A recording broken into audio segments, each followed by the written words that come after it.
នេះមួយយើង hello នេះបើកបោយើង hello គិតនាំយើងទៅដល់ឡើងភ្នំហេបល័យ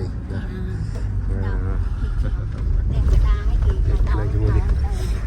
មើលបងមើលនេះអាចលេងបានបងប្អូនណាស់តែបានមកអាចមកលេងបានសុភីហៅឯងចាំមកមើលវើឯងចាំវាមកណាបងហត់ទេដល់សុបាយណាយើងជីឡានដោយសារយើងក៏បានដេកនោះវានឹង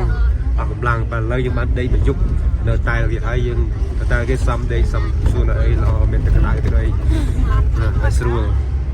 ហើយហ្នឹងយើងមានអារម្មណ៍ភ្លឺថ្លាមកលេងនេះទៅតាមផ្ទះគេសិននេះតាមដល់លើនេះតែមកឡៃមានភ្នំមួយដែលខ្ពស់ជាងគេប៉ុន្តែគឺភ្នំ Everest ហើយយើងបានទៅដល់ភ្នំដែលខ្ពស់ជាងគេទេ Everest យើងទៅមិនរួចទេហើយយើងបានទៅដល់កន្លែងតំបន់តកោឯងហើយនៅសត្វចាំរៃហើយទៅមើលសត្វចាំរៃណាហើយនៅស្រុកនេះគេនៅលើភ្នំទាំងអស់ជើងភ្នំនៅជើងភ្នំទាំងអស់ដែលយើងមានអង្គរវត្តនៅឥណ្ឌាគេមានភ្នំហេម៉ាឡៃ